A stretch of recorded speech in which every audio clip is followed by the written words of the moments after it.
Uma boa noite a todos, amigos que estão presentes no nosso clube de leitura, nessa noite Boa, agradável, né?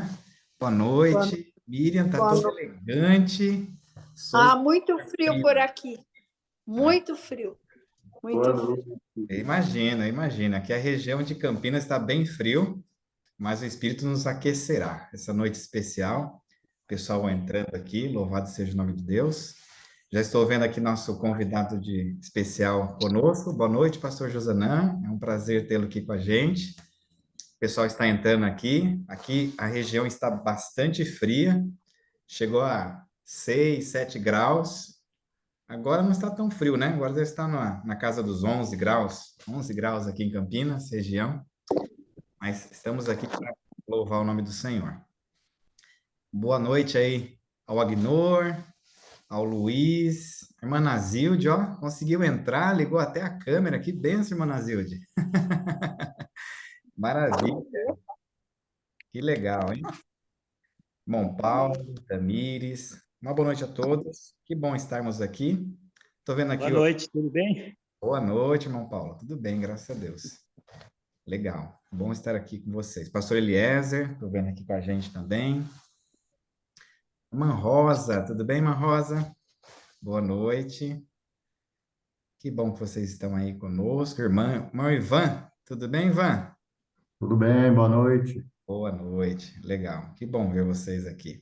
Bom, para a gente ganhar tempo, né, aproveitar bastante aqui esta noite, vamos dar oportunidade para alguns que têm aí um pedido, um agradecimento a fazer. Sejamos o mais breve possível, mas estamos aqui para orar, para interceder pelos familiares, né, e também louvar o nome de Deus pelas bênçãos recebidas ao longo dessa última semana. Ok? Quem é o primeiro?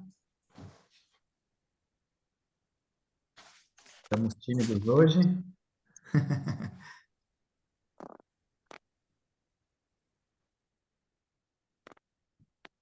Bom, parece que não tem, né? Não tem nenhum pedido, um agradecimento especial. Pastor Jair, boa noite. O nosso chat está aí. Aqueles que tiverem algum pedido também pode colocar no chat, tá bom? A gente vai acompanhando e, se for o caso, no final a gente intercede, a gente ora. Pastor Jair, rapidão, né? Boa noite aí, amigos aí do Clube de Leitura. O pessoal tá entrando aí, né?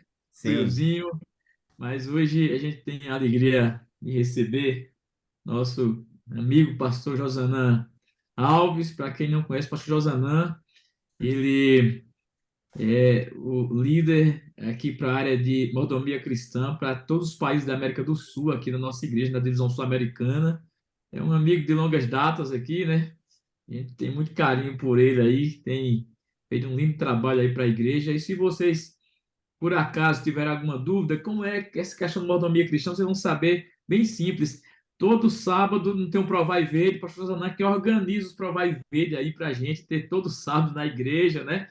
Então, é uma das atividades que a mordomia cristã faz, trazer esses testemunhos também, de nos abençoar, né? Trazendo para nós as linhas de como devemos ser fiéis ao Senhor, a fidelidade, tudo na vida, né? Também é autor de livros, né? Tivemos aquele o Primeiro Deus, é isso? Primeiro Deus, não é isso, pastor Zaná? Primeiro Deus, né?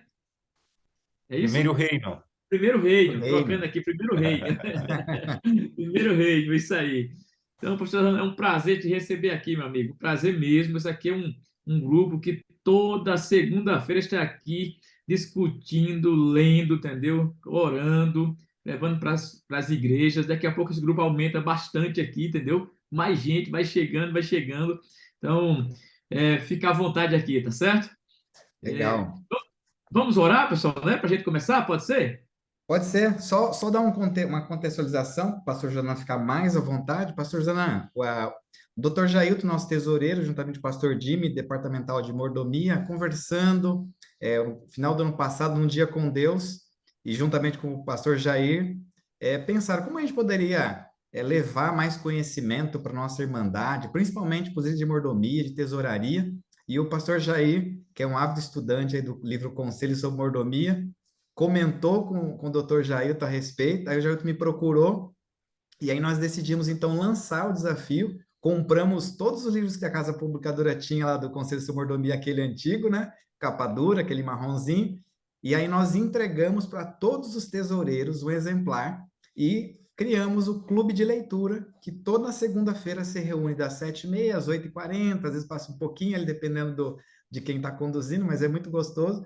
E o pessoal, então, a gente está estudando de maneira interativa, 3 capítulos ali por semana, e na segunda-feira aí a gente apresenta, conversa, troca ideia, e tem sido bem, bem legal. A gente tem gravado, depois publica para aqueles que não podem entrar devido a estudos ou algum outro compromisso noturno, mas tem funcionado assim. Então, aqui, a maior parte são tesoureiros de igreja, aqui da nossa associação, Polícia Central, interior da região de Campinas, e também temos alguns líderes de mordomia que entram com a gente. E temos hoje alguns pastores também que recebem o convite e participam conosco. Então, seja bem-vindo aí a esse grupo. Pastor Jair, então, antes de passarmos a palavra para o pastor Josanã, nos conduz aqui em oração. Tem uma oração aqui, um pedido. Joelson, Pois não. eles estão pedindo no chat, só lembrando, um pedido aí no chat. Isso, eu estou com o chat aqui aberto. Estou vendo aqui um pedido de intercessão para a irmã Lúcia, para a amiga Lúcia, que vai se batizar nesse final de semana. Amém. Outro pedido aqui para que Deus abençoe as nossas famílias. Eu tenho um pedido especial também. Nós estamos estudando na minha igreja com 7 pessoas e 2 delas tomaram a decisão pelo batismo. No próximo domingo serão batizadas. Ontem tomaram a primeira Santa Ceia com a gente na igreja, foi uma bênção. E muitas outras pessoas que estão nesse vale da decisão. Tá joia? Bem-vindo, pastor Jimmy, nosso coordenador, nosso orientador. Bem-vindo aí. O pastor Jair vai orar, pastor Jair. Boa noite a todos aí. Obrigado, pastor Josanã, por estar conosco. Estou hoje aqui numa outra atividade paralela aqui, mas tudo vai dar certo. Que Deus abençoe vocês aí. Amém. Pastor Jair, nos conduz em oração, então. Ok, vamos orar. Ó Deus maravilhoso, Deus eterno, nossa gratidão porque nós estamos essa segunda-feira fria, mas com a certeza que o Senhor nos aquece com suas misericórdias, com a sua graça. Obrigado, Deus, pela irmandade que nos une na tua igreja e porque este momento está sendo dedicado para estudarmos como sermos mais fiéis ao Senhor.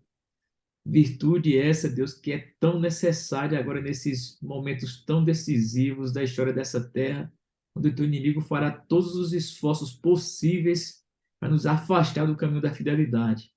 Eu te implorar, Deus, que esses momentos que vão seguir aqui, esteja o pastor Josanã, que vai estar aqui mediando, Deus, essa discussão, esse momento de reflexão na tua palavra, na inspiração, especificamente no livro Conceito sobre o Regime Alimentar, e que possamos ser exemplos para nossos irmãos, nas nossas igrejas aqui na região da PAC e outras igrejas que virão participar. Oh, Deus, te imploro pelo teu Santo Espírito agora, em nome de Jesus. Amém. Amém. Conselho sobre mordomia, né, pastor? Isso. É o regime de Daniel. Eu sei que o senhor está Poxa, na regime de Daniel, aqui. então tá tudo certo. É tudo conselho. Vamos embora. Maravilha. Então, muito bem. Boa noite aos pastores presentes com a gente aí. Podem ficar à vontade nos momentos que o pastor Josanã vai estar mediando o estudo dessa noite, proporcionar para a gente participar também, mas estaremos aqui ouvindo toda essa explanação e com certeza seremos abençoados. Pastor Josanã, muito bem-vindo. Obrigado por ter aceito aí o convite do pastor Jair. Que o Senhor o abençoe mais uma vez. Amém, amém. Muito obrigado. Boa noite, meus irmãos. Boa noite. Uma alegria estar com vocês. Obrigado aí pelo convite, oportunidade. Parabéns a vocês por estarem reservando esse momento a cada semana para estudar esse livro. Há 3 livros que eu nunca paro de ler. O primeiro é a Bíblia, né? Você nunca pode parar de ler a Bíblia. Terminou o Apocalipse, volta para Gênesis, e é um livro que você tem que ler continuamente. O segundo livro que eu nunca paro de ler é O Caminho a Cristo. Termino de ler, volto para o começo. Termino de ler, volto para o começo. E o terceiro livro que eu já estou lendo aí sem parar há uns 12 anos é o Conselho sobre Mordomia. E como tudo que é inspirado por Deus, parece que se renova cada vez que você lê. Eu já li de um jeito, já li de outro, já li em espanhol, já li em português. Agora eu estou lendo uma nova versão que foi feita pela Casa Publicadora Brasileira. Uma nova versão é simplesmente uma linguagem mais atualizada. Eu estou lendo esse livro agora nessa linguagem atualizada da Casa Publicadora Brasileira. Outro dia eu estava viajando, estava terminando de ler o livro Conselho sobre Mordomia, que foi o livro físico que eu mais li, né? Eu acho que eu tinha lido aquele livro umas 9 vezes. E ele estava com tanta anotação, tantos sermões, e eu estava no voo, estava muito, muito cansado, e coloquei no bolsão ali da frente da poltrona, e o voo chegou de madrugada, e eu esqueci o livro ali. E eu procurei por onde você imaginar na empresa aérea e eles não encontraram. E eu disse, Deus, aquele livro tem que converter pelo menos umas 55 pessoas para valer para valer o preço que eu gastei ali lendo, escrevendo, anotando. Tinham vários sermões ali escritos. E aí eu comecei a ler outro livro, que é esse aqui, já li algumas vezes, e agora eu estou lendo essa versão nova. Eu tenho um caderno aqui, deixa eu pegar aqui do lado. Eu tenho um caderno, esse aqui, talvez uma dica de leitura aí para vocês, de maneira de ler, que eu fui anotando ao longo dos anos cada capítulo e sobre o que trata aquele capítulo, os detalhes, para que quando eu fosse fazer um sermão ou procurar os temas, ficasse mais fácil. Então, só dando um exemplo. No capítulo 12, que fala sobre o título é uma prova de lealdade, eu anotei que na página 66 fala que foi o próprio Jesus quem idealizou o plano sistemático de dízimos e ofertas. Lá diz que foi o próprio Jesus. Então, quando eu quero... Onde é que está aquela citação que diz que o próprio Jesus idealizou? Quando eu bato o olho aqui, fica mais fácil de encontrar. Quando, na página 68, por exemplo, que diz que para Deus 90% vale mais que 100%. Então, onde é que está isso no Espírito de Profecia? Eu não lembro. Aí eu anoto assim como que um resumo do capítulo para ficar mais fácil encontrar. E o que eu vou apresentar hoje, pelo que o pastor Jair me falou, vocês estão hoje no capítulo 34, 35 e 36. Então, hoje eu vou apresentar esse resumo que eu preparei desses capítulos, nesse caderno aqui que eu tenho, e eu preparei um PowerPoint para ficar mais fácil. Eu não sei exatamente como funciona o estudo aqui, mas podem, se quiserem interromper, fazer alguma pergunta, alguma contribuição, por mim não há nenhum problema você interromper, abrir o microfone e ir fazendo alguma contribuição, alguma pergunta que esteja dentro do tema aí, tá bom?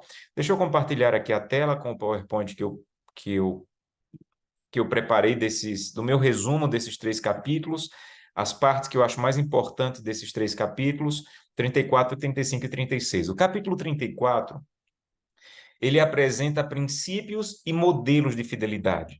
Então, ele apresenta alguns modelos, a igreja da Macedônia, a viúva de Sarepta, a viúva das 2 moedas e Maria, a mãe de Jesus. Então, ela apresenta alguns modelos de fidelidade, alguns princípios de fidelidade. A primeira coisa que me chama a atenção, e essa citação está na página 171, quando diz assim, quando está falando sobre a igreja da Macedônia, quase todos os crentes da Macedônia eram pobres em bens deste mundo, mas seu coração estava transbordando com o amor a Deus e a sua verdade, e alegremente deram para o sustento do evangelho. O primeiro ponto que me chamou muita atenção nesse capítulo é quando ela diz que você não tem que ensinar as pessoas a devolver dízimos e ofertas, por devolver dízimos e ofertas. Você tem que fazer com que o coração das pessoas transbordem de amor a Deus e a verdade que as alcançou. Então, não é simplesmente fazer uma série de sermões sobre dízimo, fazer uma série de sermões sobre oferta, não. O que é que eu posso fazer para que o amor de Deus transborde em meu coração e o fato de eu ter alcançado a verdade faça com que isso transborde? Se você fizer com que o amor por Deus transborde e o amor pela verdade que te alcançou transborde, alegremente as pessoas vão entregar pelo sustento do evangelho. Então tem um problema aqui. É que muitas vezes, quando nós tratamos de mordomia cristã, nós queremos ensinar dízimo e oferta, dízimo e oferta, dízimo e oferta. O Espírito de Profecia diz, os macedônios fizeram o que fizeram, não só pela compreensão de dízimos e ofertas, mas porque o coração deles estava transbordando do amor a Deus, a causa de Deus e a verdade. Não sei quantos já me ouviram em algum sermão aí contar a história de uma família do Maranhão, uma família muito, muito querida, muito fiel, muito especial, que tem um compromisso com a causa de Deus muito grande.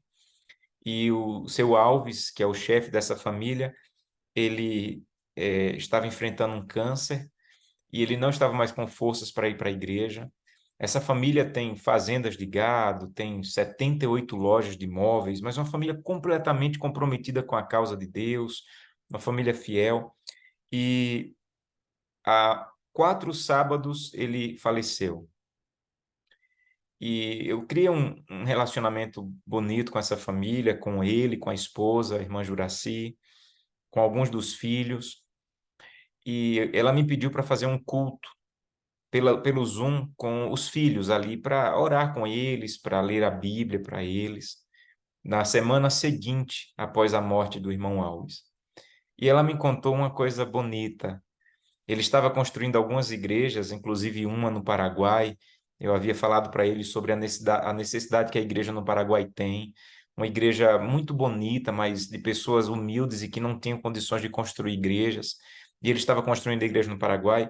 Ele chamou os filhos, já sabia, já estava sentindo que a morte estava próxima. E ele disse: Eu quero pedir algumas coisas a vocês. A primeira, não deixem de terminar as igrejas, ou terminem as igrejas que eu estou construindo. Segundo, vocês vão ficar com muita coisa. Sejam fiéis a Deus, porque tudo que nós temos é porque Deus está nessa família, guiando e dirigindo essa família. E terceiro, não se afastem de Deus, porque quando eu ressuscitar, eu quero encontrar vocês. E a esposa dele me disse que perguntou assim para ele: Querido, nós vamos fazer a lápide lá. Eles já falavam abertamente da morte. Nós vamos fazer a lápide lá onde está a sua família, no cemitério. O que é que você quer que a gente coloque lá? Seu nome? E a gente quer que você que coloque você é empresário, que você era fazendeiro. O que é que você quer que coloque no cemitério? Ele disse: Eu quero que coloque meu nome e que coloque diácono. E a irmã e a esposa dele disse assim: Mas diácono? Ninguém sabe o que é diácono. Ele falou: Por isso. Porque as pessoas vão ver diácono e vão perguntar o que é diácono. Aí é a chance de vocês dizerem quem eu sou e o Deus que eu sirvo. A coisa mais importante, ele falou, não é que eu sou não é que eu sou empresário, fazendeiro. A coisa mais importante é que eu sirvo a Deus e sou diácono. E tem mais, ele tinha um terno que ele só usava para ir para a igreja ser diácono. Ele disse: Eu quero ser enterrado com meu terno de diácono. E lá no Maranhão, eles têm um broche que os diáconos usam que diz assim: Eu amo servir, diácono. Ele disse: Eu quero ser enterrado com meu terno de diácono e com meu broche de diácono. E assim foi. No túmulo dele foi colocado que ele era diácono da igreja adventista. Ele foi enterrado com o terno de diácono e com o broche de diácono. Então, o que Ellen White está falando nessa citação, para mim, é o que foi exemplificado pela vida desse irmão, o irmão Alves. Ele estava transbordando do amor a Deus e à causa da verdade. E a fidelidade dele era resultado do transbordar do coração dele. Então, você quer que a sua igreja seja fiel? Ajude sua igreja a ter o coração transbordante de amor por Deus e pela verdade que nos alcançou. Página 172 diz assim: A voluntariedade em sacrificar da parte dos crentes da Macedônia era consequência da pregação bonita que o tesoureiro fazia sobre mordomia. É isso que diz a citação? Não. A voluntariedade em sacrificar da parte dos crentes da Macedônia era consequência do livro que eles leram. Não, era consequência da sua inteira consagração. Então, quem está consagrado inteiramente a Deus vai se sacrificar pela causa de Deus. Não era necessário constrangê-los para que dessem. Tesoureiros, eu sei que tem horas que o tesoureiro tem que quase que constranger os irmãos. Irmãos, se vocês não entregarem a oferta, não vai ter dinheiro para pagar o zelador. Se não entregarem a oferta, não vai ter dinheiro para pagar o aluguel. Não vai ter dinheiro para pagar a conta de luz. O povo da igreja de Macedônia não precisava ser constrangido para dar. O povo da igreja da Macedônia, eles davam sem necessidade que alguém constrangesse. Antes, eles se alegravam pelo privilégio de negarem a si mesmo até coisas necessárias para suprir a necessidade dos outros. Então, a fidelidade da igreja da Macedônia, ela era resultado da completa consagração. Da completa consagração. Então, que Deus abençoe para que você possa levar a sua igreja, primeiro, a amar a Deus e à verdade. Segundo, a ter uma completa consagração. E se a nossa igreja for levada a amar a Deus de todo o coração, e levada a amar a verdade, e levada a ter uma inteira consagração, nós vamos ter igrejas fiéis como a igreja da Macedônia. Página 172 diz assim: a abnegada liberalidade levou a primeira igreja a uma explosão de alegria, pois os crentes sabiam que seus esforços estavam ajudando a levar o evangelho aos que jazem em trevas. Outro princípio aqui. Vamos lá. Primeiro princípio, leve sua igreja a amar a verdade de todo o coração. Segundo, leve sua igreja a amar a Deus. Terceiro, leve sua igreja a se consagrar completamente a Deus. Quarto, leve sua igreja a amar a missão. Meus irmãos, não existe fidelidade no coração que não ama a missão. Nós não deveríamos pensar, não, o meu trabalho é ser tesoureiro, o trabalho daquele outro é dar estudo bíblico. Não, todo cristão deve amar a missão. Todo cristão deve estar envolvido com o estudo bíblico, todo cristão deve estar envolvido com a pregação do evangelho, porque quanto mais uma pessoa ama a missão, mais ela quer que a missão avance. Quanto mais ela quer que a missão avance, mais ela vai entregar tudo o que tem e os recursos que tem para a pregação do evangelho. Então, minha grande paixão, meus irmãos, não é para que a igreja tenha mais recursos no caixa da igreja. Minha grande paixão é que o evangelho seja pregado com mais rapidez. E quanto mais recursos, mais rapidez o evangelho vai ser levado. Com mais rapidez o evangelho vai ser levado. Então, que Deus abençoe para que você possa ensinar esses 4 princípios: amar a Deus completamente, amar a verdade, se consagrar inteiramente a Deus e amar a missão. Se esses 4 princípios estiverem vivos aí, então fale sobre as missões, fale sobre os missionários, pregue sobre as missões, porque a igreja de Macedônia, ela era abnegada porque ela estava com explosão de alegria para fazer com que o evangelho fosse levado àqueles que estavam nas trevas. Deixa eu dizer uma coisa linda para vocês. No ano de 1989, a igreja na América do Norte, ela estava tão interessada em fazer com que o evangelho chegasse aqui na América do Sul, que eles tomaram um voto na Assembleia da Associação Geral de 1889. O voto foi o seguinte: nós queremos que o evangelho chegue na América do Sul. Então, a oferta dos próximos 6 meses do ano de 1890, toda ela de 6 meses vai ser para levar o evangelho para as pessoas da América do Sul. Eles tinham muito para fazer ainda, para construir suas igrejas, para abrir seus sanatórios, suas escolas, mas eles disseram: nós temos muito o que fazer aqui, mas nós temos que fazer com que o evangelho chegue na América do Sul. E os nossos irmãos da América do Norte, eles eram tão apaixonados pela missão que eles reservaram 6 meses inteiros da oferta para que a obra começasse aqui na América do Sul. E começou pela Argentina. O primeiro pastor não tinha um barco para chegar direto aqui, ele tinha que ir para a Inglaterra, para da Inglaterra vir para a Argentina, mais de 1 mês viajando de barco, e ele tinha que fazer todo esse percurso, e ele veio trazendo as ofertas que os nossos irmãos, que tinham muito o que fazer, não é que eles não tinham mais nada, não é que eles já tinham terminado a obra lá, eles tinham muito o que fazer, a igreja estava começando, mas eles eram tão apaixonados pela missão que eles queriam levar o evangelho para outros lugares. Por isso, meus irmãos, aqui é tão perigoso quando alguém diz assim: eu vou ofertar, desde que fique para o ar-condicionado da minha igreja. Eu vou ofertar, mas eu quero que a oferta fique toda para o som da minha igreja, que fique toda para o meu departamento. A igreja de Deus é maior do que o nosso ar-condicionado da igreja local. A igreja de Deus é maior do que o meu departamento. A igreja de Deus está espalhada pelo mundo inteiro. Os tesoureiros sabem disso.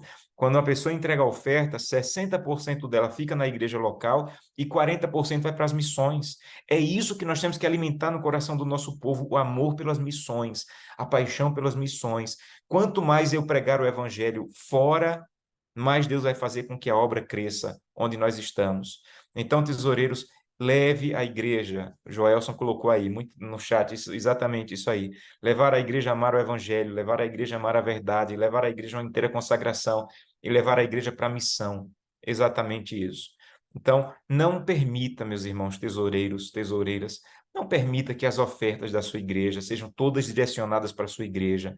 Converse com os membros, converse com o pastor, porque a igreja de Deus é maior do que a igreja local. E às vezes, quando eu penso só na minha igreja local, isso é uma espécie de egoísmo. Porque eu estou interessado, eu já vi, infelizmente, pessoas que dizem assim, eu vou dar oferta, mas só para o primário, porque é onde meu filho está. Só pode ir para os primários. Então, o primário tem uma boa televisão, uma boa cadeira, uma boa pintura. As outras salas eu não estou interessado nelas, porque só me interessa o lugar onde meu filho está. Eu só estou interessado no meu departamento, então o meu departamento recebe toda a minha oferta. Eu acho que o meu departamento é o mundo, mas o mundo é maior do que o departamento que eu cuido. Então, eu não devo direcionar todas as minhas ofertas. Como eu devo fazer?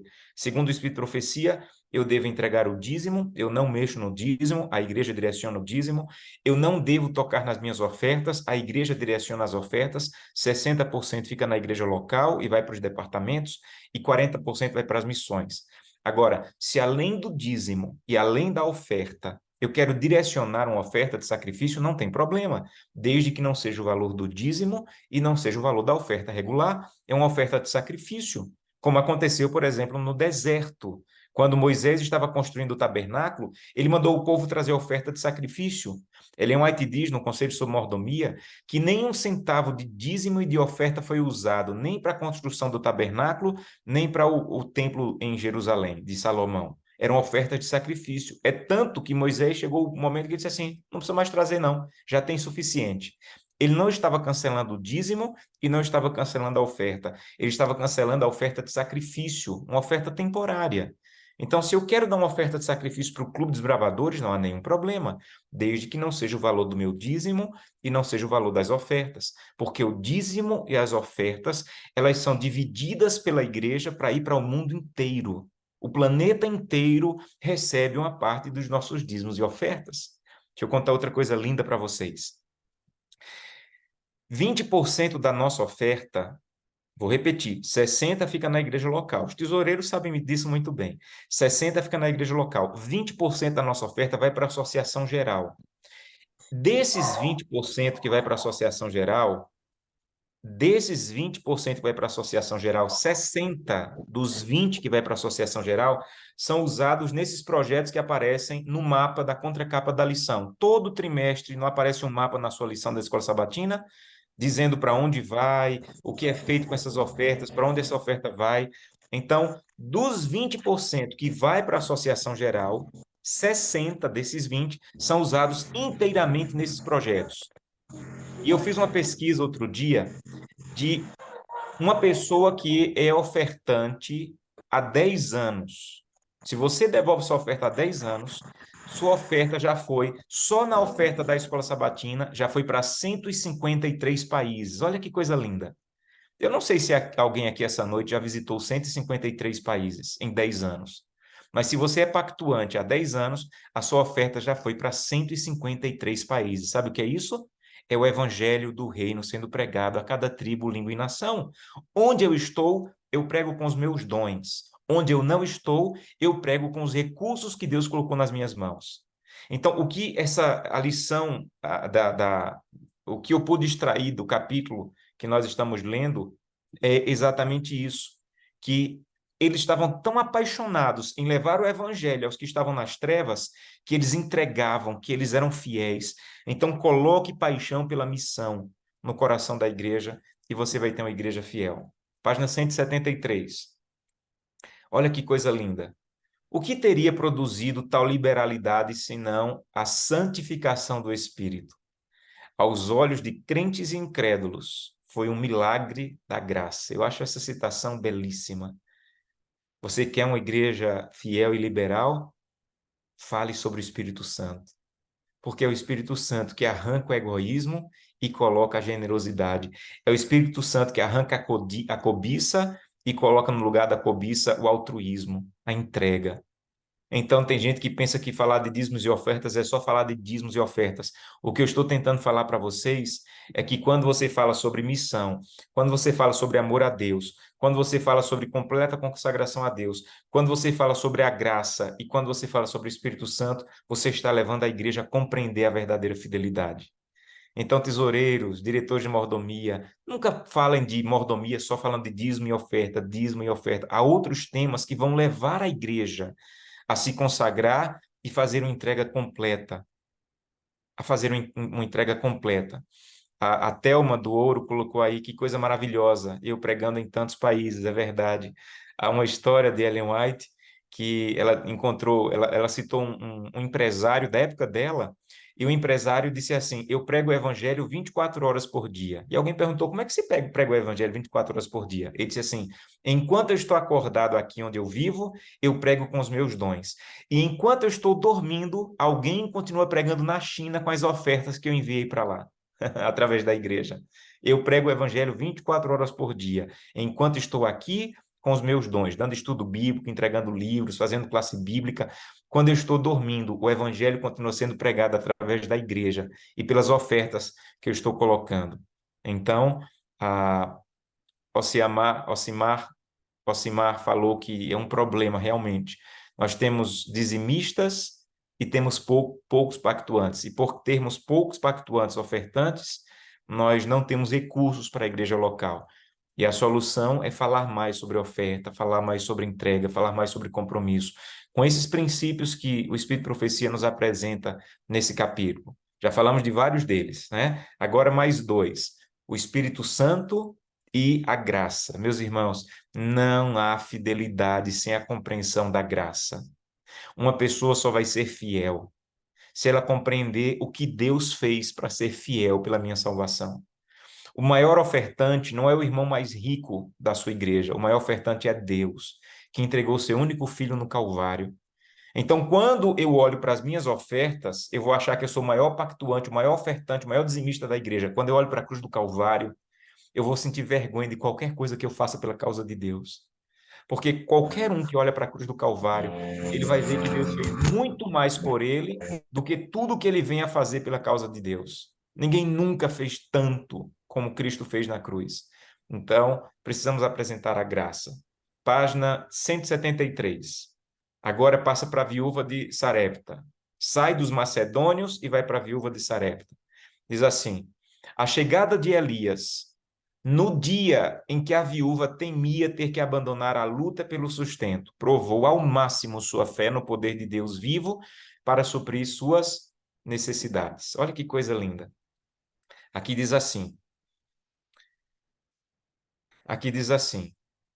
ah, se Elias tivesse chegado na casa da viúva um mês antes, ela teria dito: olha, eu só tenho comida para mais um mês, mas ainda dá para dividir. Se Elias tivesse chegado na casa da viúva 15 dias antes, ela teria dito: olha, eu só tenho comida para mais 15 dias, mas ainda dá para dividir. Mas sabe quando é que Deus mandou Elias para a casa da viúva? No dia que ela pensava que ia ter que morrer com seu filho. Gente, isso aqui tem uma coisa tão profunda a nos ensinar. Deus mandou o Elias na casa da viúva no dia que ela achava que tinha que abandonar o sustento, tinha que abandonar a manutenção da vida. Deus queria provar o coração e a fidelidade da viúva, como muitas vezes ele permite que nós sejamos provados. Eu tenho encontrado tantas pessoas que a esposa perdeu o emprego e o patrão disse para ele: se você não vier próximo sábado, você não tem mais emprego. E meus irmãos, são homens, como a Bíblia diz, homens e mulheres dos quais o mundo não era digno. Não é isso que a Bíblia diz? Eu tenho visto tantas histórias, como o pastor Jair falou.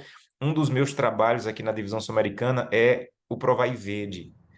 E eu costumo brincar dizendo que eu não deveria ser pago para fazer o Provai Verde, eu tinha que pagar para fazer o Provai Verde. Porque o meu trabalho é o seguinte, meus irmãos: eu tenho que escolher 52 histórias e eu tenho, às vezes, 180 histórias, 150 histórias. Eu tenho que, de 150 histórias de fidelidade, cada uma mais bonita do que a outra, selecionar só 52. Esse é o meu grande problema, que é uma bênção. E eu tenho visto e me emocionado com muitas histórias de irmãos que têm vivido como essa viúva, que no momento de extrema necessidade disseram: eu permaneço fiel a Deus, eu permaneço com compromisso com Deus. Então, Elias, ele diz que no dia que ela pensava que ia ter que abandonar a luta pelo sustento, o Elias chegou pedindo: E Deus provou a fé dela e mostrou que o Deus dela era um Deus vivo para atender às suas necessidades. Mas não é só a história da viúva de Sarepta. A viúva de Sarepta é um modelo, porque ela diz assim, página 174, e a todos, aleluia, a todos, em tempos de prova e carência, dão simpatia e assistência a outros mais necessitados, Deus prometeu grandes bênçãos. Ele não mudou. Seu poder não é menor agora do que no tempo de Elias. Deus seja louvado. Deus não mudou, é o mesmo Deus. Se em algum momento chegar uma prova, se em algum momento chegar um momento de dificuldade em que a sua fé e a sua fidelidade seja testada, o Deus de Elias está vivo. O poder dele não é menor agora do que era no tempo de Elias. Ele não mudou, é o mesmo Deus. A grande questão é que só os fiéis experimentam a grandiosidade de Deus. Há um autor chamado C.S. Lewis, que ele diz que só quem sabe quão dura é a tentação é quem resiste à tentação até o final. Quem cai na tentação não sabe quão dura é a tentação, porque ele caiu antes. Agora, quem resiste à tentação até o final da tentação, esse sabe quão dura é a tentação. Então, tem gente assim, eu caí porque a tentação foi muito dura. Na verdade, não. Não foi dura, porque você caiu antes. Agora, quem sabe quão dura é a tentação é quem resiste até o final e diz, eu vou me manter fiel a Deus até o final. Eu não vou abrir mão da fidelidade. Eu não vou abrir mão do compromisso com Deus. Eu não vou abrir mão da minha intimidade com Deus. Paulo está dizendo que quer mandar histórias para o Provai e Vede. Quero mandar minha história para o Provai e Vede. Amigo, pode mandar para o seu pastor e o seu pastor vai fazer, de alguma maneira, chegar em minhas mãos, tá bom? Inclusive, nós vamos, próximo mês, gravar histórias aí em São Paulo. Então, nós já temos umas 10 histórias aí em São Paulo. Se você tiver alguma história, eu, sinceramente, já não sei se dá mais tempo incluir, porque já temos tantas histórias já aprovadas, já entramos em contato, já está feito todo o acerto. Mas você pode enviar e nós vamos estar sempre gravando histórias de Prova e Verde. Pode entregar para o seu pastor e ele vai dar um jeito de chegar até mim e nós vamos gravar, bom? Uma outra parte aqui da citação diz o seguinte, o capítulo 35 agora. O valor da dádiva dos pobres. Essa é a essência do capítulo 35. Página 178 diz, mostra a experiência que entre os de recursos limitados, com maior frequência se encontra o espírito de beneficência do que entre os ricos. Ellen White diz uma coisa que a gente comprova, e eu sei que os tesoureiros comprovam isso muitas vezes. A experiência mostra que entre os de recursos limitados, com maior frequência se encontra um espírito de beneficência do que entre os ricos. Porque, veja, amigos, fidelidade é uma resposta à graça de Deus. Então, deixa eu fazer uma conta para vocês bem simples. Todo mês eu dou uma mesada para os meus filhos de R$50. Eles devolvem 10% de dízimo e 10% de oferta. Então, é só R$5 de dízimo e R$5 de oferta. O que eles entregam lá não dá nem para pagar o envelope, o papel e o contador que vai fazer o percurso do dinheiro. É só R$5.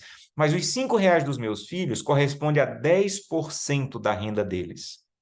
E para Deus, os 10% dos meus filhos, que é só R$5, é mais do que alguém que entrega R$5.000, mas só corresponde a 1% da renda dele. Vou repetir. Na contabilidade divina, 10%, sendo só R$5, é mais do que alguém que entrega R$5.000, mas corresponde a só 1% do que ele ganha. Porque oferta é graça. Gente, só a graça para explicar que R$5 é mais que R$5.000, só a graça. E é isso exatamente que significa a oferta. Então, é por isso que ela está dizendo que, muitas vezes, a gente vê mais generosidade entre os pobres da igreja, as pessoas que têm pouco recurso, do que entre os ricos. Pode ser que o rico até entregue mais em valor, mas não mais em entrega.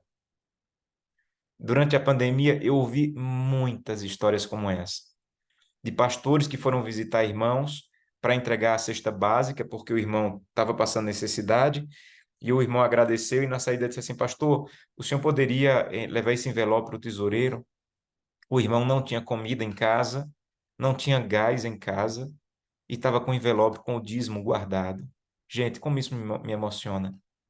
Isso me emociona profundamente, porque pessoas que têm recursos limitados estão confiando em Deus e sendo fiéis. Exatamente o que Ellen White diz aí. Ela diz que isso é muito comum acontecer entre os que têm poucos recursos. Entre os que têm poucos recursos.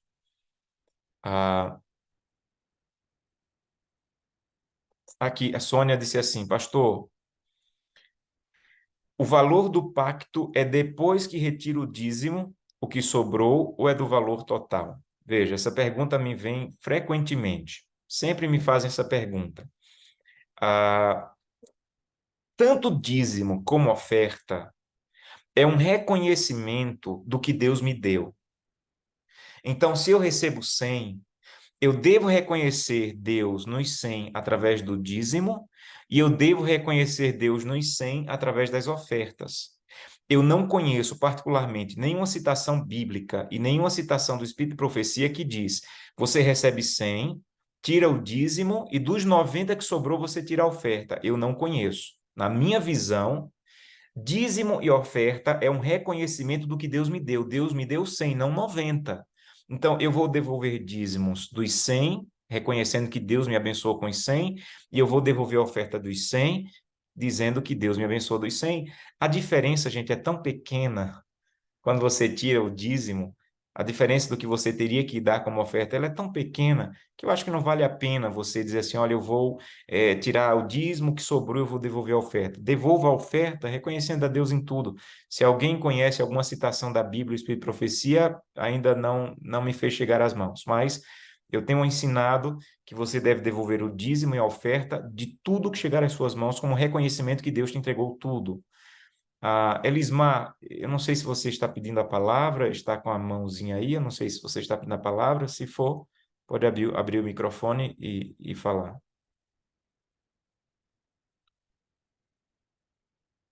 Não estamos te ouvindo, amigo, seu microfone está fechado. Pastor, não, eu tô ouvindo, pastor. Eu levantei a mão porque eu vou participar, mas eu tô ouvindo, tá bom? Tá bom, meu amigo. Muito bem. Uma outra citação aqui desse capítulo, que eu achei lindo. Esse capítulo, para mim, é um dos mais lindos desse livro.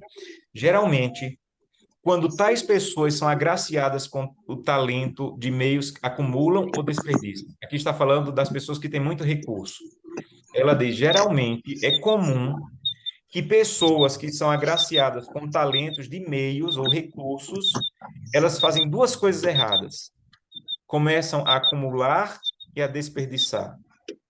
E não é desperdiçar o que é delas. Elas começam a desperdiçar o dinheiro do Senhor. Até que o mestre lhes diga individualmente: não mais serás mordomo. Dois erros das pessoas que geralmente acontecem quando elas têm recursos. Ou elas começam a acumular demais, ou elas começam a desperdiçar. São os dois erros que o Espírito de Profecia apresenta e que nós temos que fugir desses dois erros. Um dia, um homem chamado Wesley, John Wesley, ele vivia de maneira muito, muito simples, muito humilde. E ele vivia com $10 por mês, naquela época. E um dia perguntaram para ele, depois que ele começou a escrever livros, começou a ter muitos recursos, perguntaram para ele, com quanto você vive agora? Ele disse assim, eu continuo vivendo com $10. E alguém perguntou, mas como? Quando você tinha pouco recurso, você vivia com $10. Agora que você tem muito, você continua vivendo com $10? Ele disse, exatamente. Porque Deus me dá mais, não é para mudar meu status. Deus me dá mais para mudar minha capacidade de ajudar e servir a causa de Deus. Olha que coisa linda. Quando Deus me dá mais, não é para mudar meu status. Quando Deus me dá mais, é para aumentar minha capacidade de servir e ajudar a causa de Deus. Então, tem gente que é abençoada por Deus com recursos e ele acha que é só para mudar o carro, mudar de apartamento, mudar o lugar de passar as férias. Não, meu irmão, minha irmã, quando Deus te dá mais, não é só para mudar o teu status. Quando Deus te dá mais, é para aumentar a tua capacidade de abençoar, de servir e de ajudar. E ela diz, o Espírito de Profecia diz, que o Espírito de Profecia diz nessa citação que há pessoas que cometem dois erros quando têm recursos. Primeiro, começam a acumular. Segundo, começam a desperdiçar. E Deus vai dizê-las individualmente, você não é mais mordomo. Página 178, essa citação também me chamou muita atenção. Todo ato de sacrifício próprio para o bem dos outros fortalecerá o espírito de beneficência no coração do doador, ligando-o cada vez mais ao Redentor do mundo. Todo ato que você faz de sacrifício em bem dos outros vai ligar o seu coração ao Redentor do mundo. Oh, meus irmãos, isso aqui é muito profundo. Daria para a gente passar a noite só pensando nessa frase aí, né? Todo ato de sacrifício para o bem dos outros vai fortalecer o espírito de beneficência no coração do doador e vai ligar o seu coração ao coração do Redentor do mundo. Agora vamos ler essa frase no negativo, ao contrário. Todo ato de egoísmo vai fortalecer ou vai enfraquecer o espírito de beneficência no coração e vai desligar cada vez mais o seu coração ao coração do Redentor do mundo. Eu acho que essa frase no negativo também é verdadeira. Do jeito que ela é verdadeira no positivo, ela também seria verdadeira no negativo. Todo ato de egoísmo, ele vai enfraquecer o espírito de beneficência e ele vai nos desligar cada vez mais ao Redentor do mundo. Então, temos que ter esse espírito de sacrifício.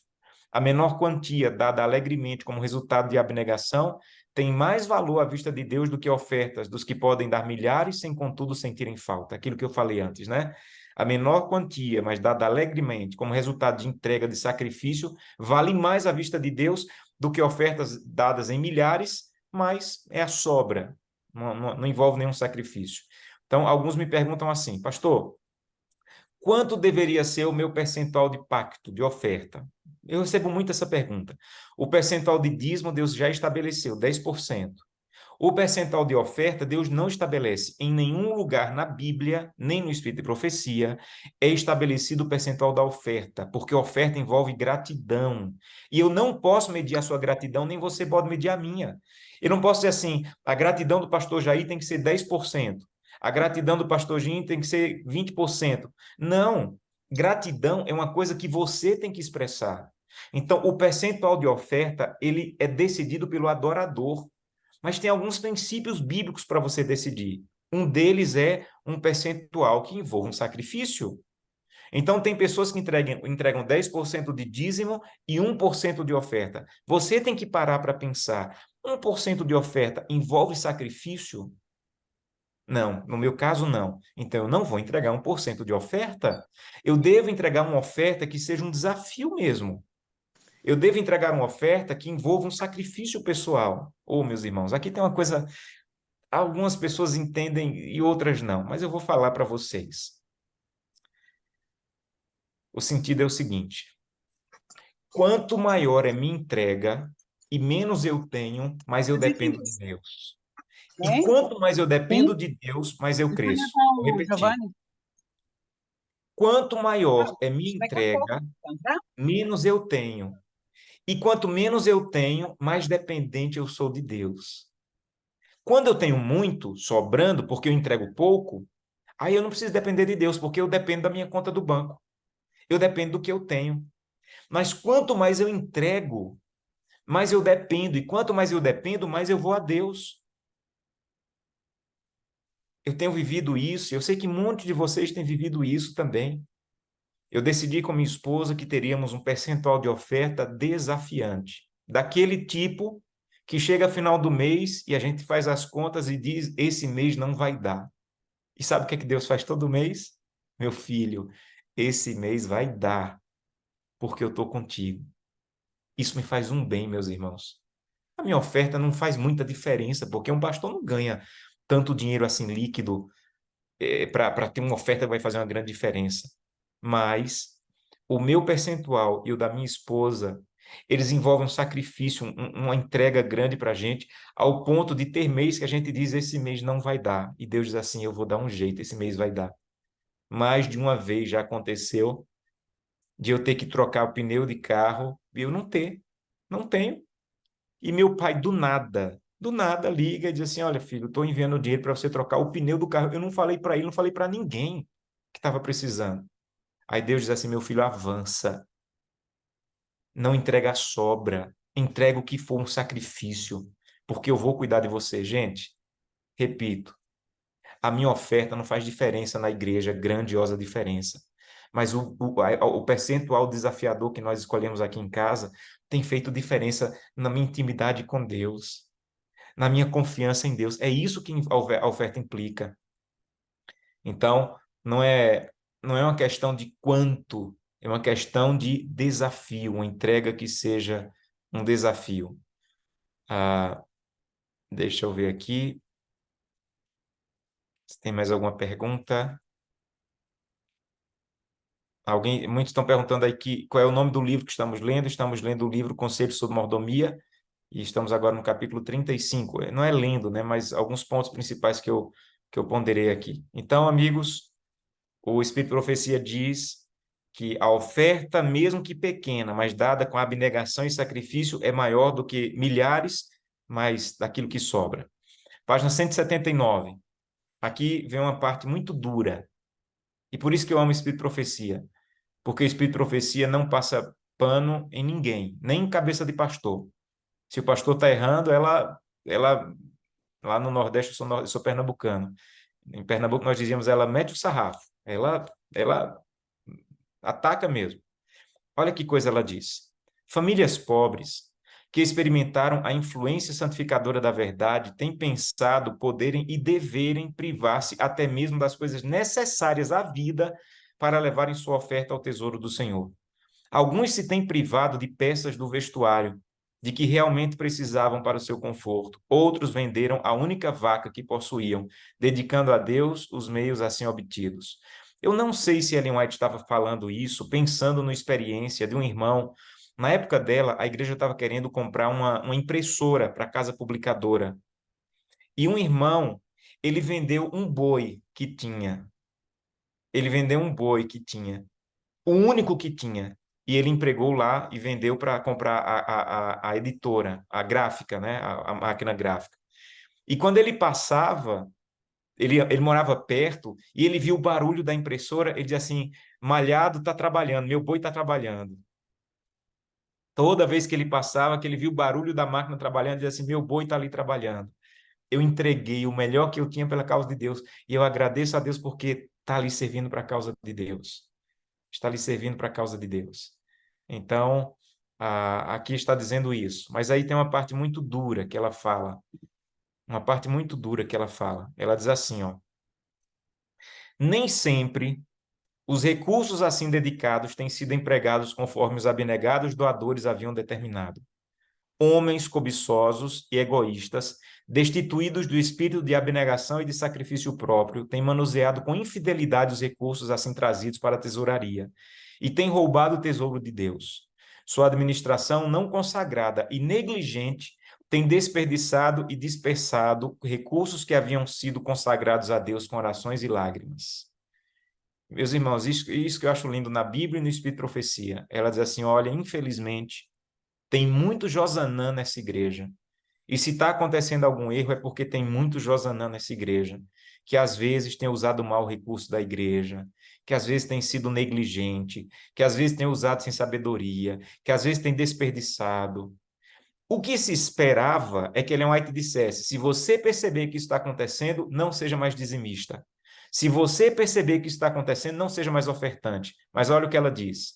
Embora os recursos assim consagrados sejam mal empregados, de modo que não atinja o alvo que o doador tinha em vista, a glória de Deus e a salvação de almas, os que sacrificaram com a alma sincera, visando apenas a glória de Deus, não perderão a sua recompensa. Então ela está dizendo, mesmo quando o recurso não for usado como você acha que deveria ser usado, mesmo quando o recurso for usado por homens que não tenham sabedoria e não usem bem, não deixe de ser fiel. Você não vai perder a sua recompensa. Eu tenho falado muito isso para pastores e administradores. A igreja não lida com R$5. A igreja não lida com R$50. Então, se eu uso mal R$50 da igreja, não é R$50. Representa uma irmã que passou o mês inteiro vendendo picolé na rua, ganhou R$500 e entregou 50 para a igreja como dízimo. Então, R$ 50 para essa igreja nunca representa só R$ 50. Ele representa 500 que alguém se esforçou muito para ganhar durante aquele mês. Então, eu tenho que ter todo cuidado com o recurso da igreja. Lá onde eu trabalho, tem uma secretária que trabalha ali do lado, e eu digo para ela sempre: nunca saia da sala sem desligar a luz. Nunca saia da sala sem desligar o ar-condicionado. Quando for possível, abra a janela, não vamos usar ar-condicionado. Por quê, pastor? Porque é dinheiro sagrado, é dinheiro santo. Eu não posso desperdiçar um folheto dessa igreja, porque representa o dízimo que alguém confiou a essa igreja. Mas mesmo quando você conheça alguém que não pense assim e começa a desperdiçar, ele vai te dizer: não deixe de ser fiel, porque a sua recompensa não está perdida. Deus vai ouvir e Deus vai atender e vai recompensar. Para terminar, passou rápido o tempo, deixa eu terminar, indo agora para o último capítulo, 36, e ela fala de maneiras lícitas para conseguir recursos para a igreja. Vejam, existem algumas maneiras lícitas de conseguir recursos para a igreja e maneiras ilícitas. Primeira maneira lícita para conseguir dinheiro para a igreja local: oferta. Que os irmãos sejam ofertantes. Oferta regular. Segunda maneira lícita, correta de conseguir recursos para a igreja local: oferta de sacrifício. Então, depois que eu entreguei a minha oferta regular, meu pacto, eu posso entregar uma oferta de sacrifício direcionada para o som da igreja, para a reforma da igreja, para o departamento infantil, para os desbravadores, não há nenhum problema, é lícito, desde que não seja o valor do meu dízimo e o valor do meu pacto. Terceira maneira lícita de conseguir recursos: pedindo a pessoas que não são da igreja para ajudar em projetos da igreja. É sobre isso que fala esse capítulo que nós vamos concluir com ele. Capítulo 36. Ela diz assim, ela começa citando 2 exemplos, né, de Ciro, que enviou recurso para a reconstrução de Jerusalém, e de Neemias, que pediu recurso para levar para Jerusalém. E ela diz assim: o Senhor Deus de Israel tem colocado os seus bens nas mãos de incrédulos. Então, meus irmãos, a maior parte do recurso de Deus não está na mão dos membros da igreja. A maior parte do recurso de Deus está na mão dos incrédulos, mas ainda é recurso de Deus.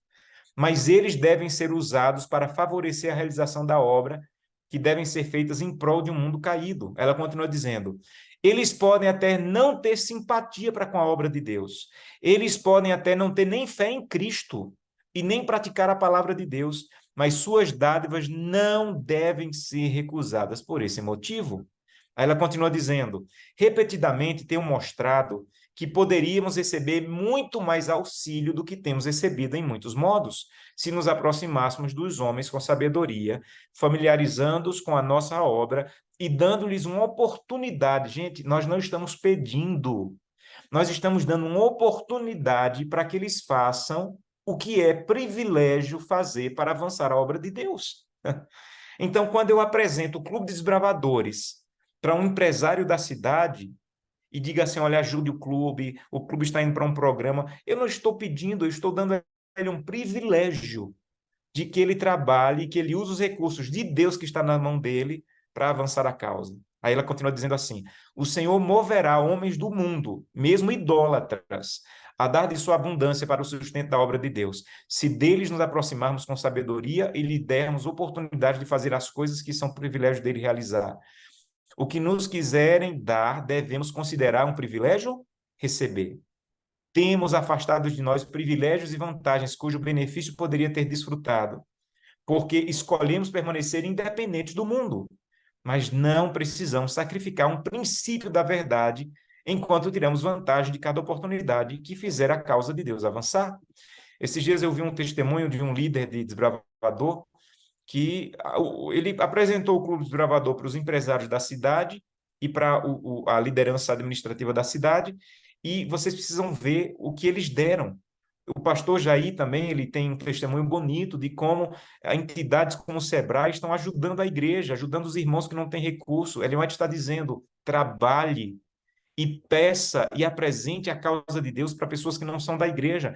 Às vezes, a única maneira que ela tem de conhecer a igreja é quando você vai lá apresentar o desbravador, apresentar a reforma da igreja, apresentar os princípios da igreja. Deixa eu terminar com uma história. No meu último distrito, eu tinha uma igreja lá gigantesca que estavam construindo, e eu comecei a apresentar aquela igreja para pessoas da comunidade.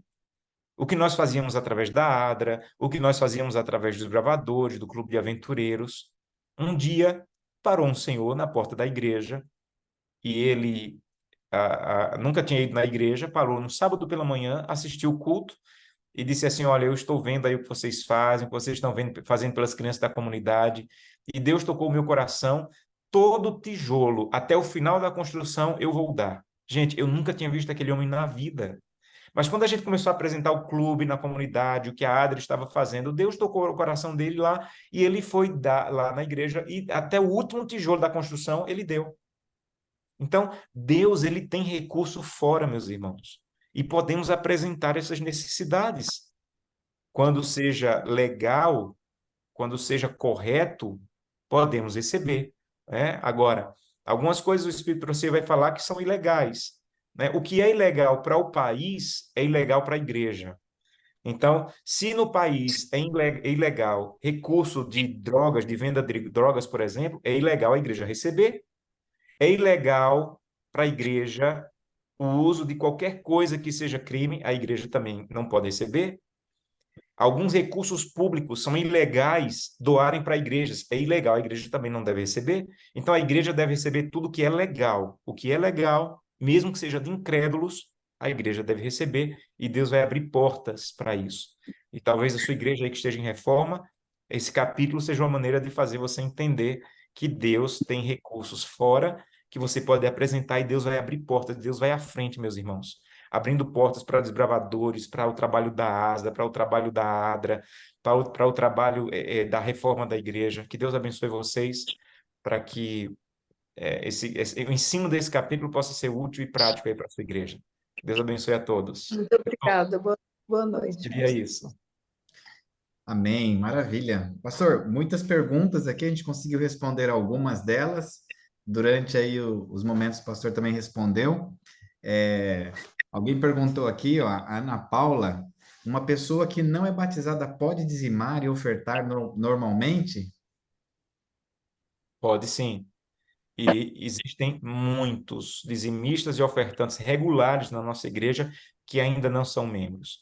E eu creio que por aí Deus está chegando no coração deles. Outro dia nós fizemos um diagnóstico espiritual e descobrimos milhares de pessoas na divisão sul-americana que não são membros da igreja, mas são os dizimistas e pactuantes. E Deus está como que trazendo essas pessoas, ligando essas pessoas com a igreja. Amém, é isso Eu mesmo. já temperei, mas tem um sal. Amém. E uma última pergunta aqui, alguém fez uma pergunta bem interessante, deixa eu ver se eu encontro aqui novamente a pergunta. Pastor Joelson, enquanto você encontra aí, algumas pessoas estão perguntando se podem ter acesso a esse PowerPoint. Eu vou lhe enviar através do pastor Jair e pode enviar para quem quiser, tá bom? São apenas citações que eu tirei ali desses 3 capítulos, mas se alguém quiser, vai estar aí à disposição. Legal, aqui, encontrei, a irmã Sheila. Pastor, quem não devolve o dízimo e oferta, qual o destino dele? Tire minha dúvida. Qual o destino? De quem não devolve o dízimo e não oferta também. Veja, se ela está falando sobre salvação, ninguém é dono da salvação a não ser Deus. Então, não há, biblicamente, nenhuma lógica de você tentar julgar a salvação da pessoa no fato de ela não ser dizimista e ofertante. A grande verdade é, uma pessoa que compreende dízimos e ofertas e decide não ser fiel, ela está correndo o perigo de que o egoísmo tome tanto conta do coração dela que ela se afaste de Deus. Então, e o resultado de quem se afasta de Cristo é a destruição. Então, uma pessoa vai ser destruída, meus irmãos, não é porque parou de guardar o sábado, porque não devolve dízimo. Ela vai ser ela vai ser destruída, ela não vai ser salva, porque ela se afastou de Cristo. E o egoísmo me afasta de Cristo, a ganância me afasta de Cristo, a falta de comunhão me afasta de Cristo. Então, essas coisas relacionadas à fidelidade, elas são para me ligar a Cristo. Quando eu não faço, eu estou me desligando de Cristo. E o perigo de uma pessoa que se desliga de Cristo é grandioso. Perfeito, é isso mesmo. Para aqueles que estão de outros lugares, eu já anotei aqui aqueles que deixaram contato para seguir recebendo os convites para o nosso encontro semanal aqui. Foi pedido aqui para a gente, se pudéssemos abrir as câmeras para tirar uma foto aqui bonita de todo mundo e pudéssemos depois até enviar para o pastor Josanã aí uma recordação deste dia aqui. Vou tirar aqui fotos de cada tela, eu estou contando aqui, para mim são 6 telas, tá joia? Então, enquanto vocês, alguns estão arrumando o cabelo aí, tá tudo certo, pode arrumar o cabelo, aquele sorriso. Olha só, o pessoal tá ficando animado aí. Vamos lá. Então, pode arrumar o cabelo. Eu vou começar a tirar aqui da minha tela número 1, ok? Já tirei. Depois eu vou enviar para vocês também aqui no nosso chat, tá bom? Então, vamos aqui para a tela número 2. Então, mantenha as câmeras abertas antes da gente finalizar com uma oração. Aí, é um sorriso bonito. Eu tô vendo aqui, ó, Toninho lá de Casa Branca, Pastor Nelson nessa tela também. Opa, irmã Elzia, Marisa Rocha, é sua tela agora, fica aí, segura aí mais um pouquinho. Vamos tirar aqui, a irmã Sueli de Brotas, tá bem quentinha ali, a irmã Erins, nós estivemos juntos lá em Rio Claro, que é delicioso, legal. Tô indo aqui para a penúltima tela, só mais um pouquinho, por favor. Aguarde aí para a gente receber a bênção final através da oração. Prontinho. Já fizemos aqui os registros. Pastor Jair, foi uma bênção, né? Hoje, Pastor Jimmy também, são os nossos companheiros. Tanta gente aqui para a gente falar tchau, que a gente vai ter que falar aquele tchau coletivo, né? Para dar tempo aí de alguns saírem para jantar ou para, né, tomar um lanche. Joelson, a gente tem gratidão muito grande, viu, pastor Zanão, por você ter aceito aí o convite, participar com a gente. E antes da sua oração, o pastor Jimmy tem um recado para dar para vocês. Vou colocar aqui na tela aí, pastor Jimmy, por favor, passa o recado aí. Pastor Jimmy?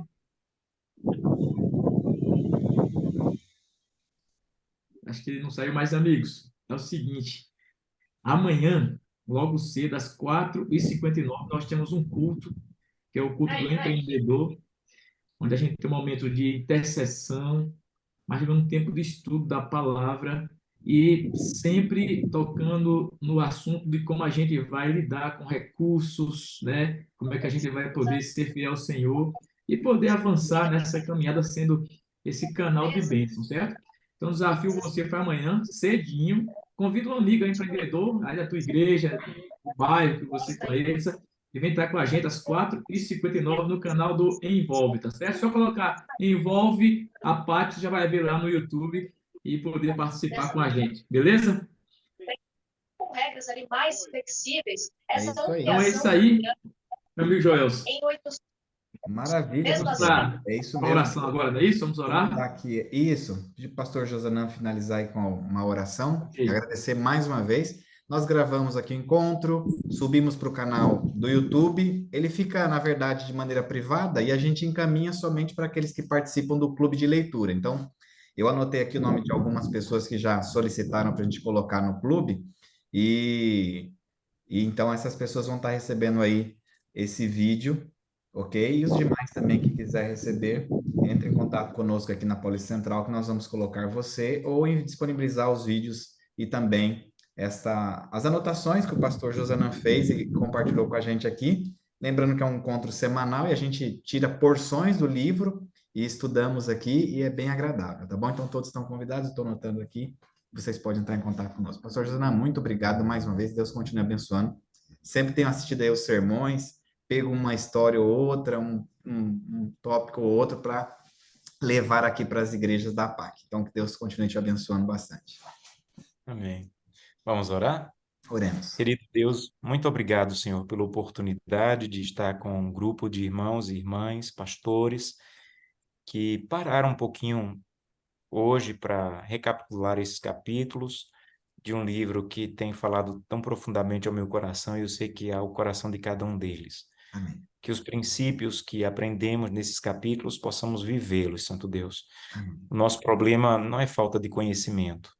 Nós conhecemos muito, O nosso problema é não buscar o Espírito Santo para que ele nos capacite a viver o que já conhecemos. Então, é isso que nós te pedimos, que o teu Santo Espírito nos capacite, que ele esteja conosco a cada dia e que ele nos dê a presença e o poder dele para vivermos aquilo que sabemos que é verdade.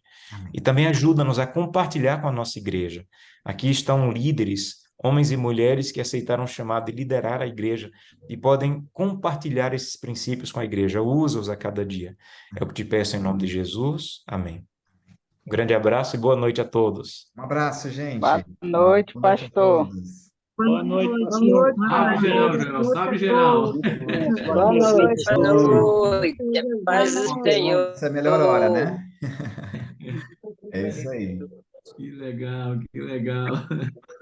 Boa noite, boa noite. Deus abençoe a todos. Um abraço. Uma Boa boa noite, noite. Joel. Bom. Tchau. Um abraço, Toninho. Valeu, Até Silas. amanhã. Um abraço para todos aí. Boa noite. Boa noite. Valeu, Pastor Nelson. Foi uma bênção, Um Joel. abraço. Deus abençoe. Um abraço, Paulo. Marcelino. Bênção Oscar, pura Silas, das Erla. reuniões. Boa noite a todos. Boa noite. Deus abençoe. Boa noite. Boa noite, irmã. Boa noite. Boa noite. Boa noite. Boa noite, irmão. Boa noite a todos. Boa noite.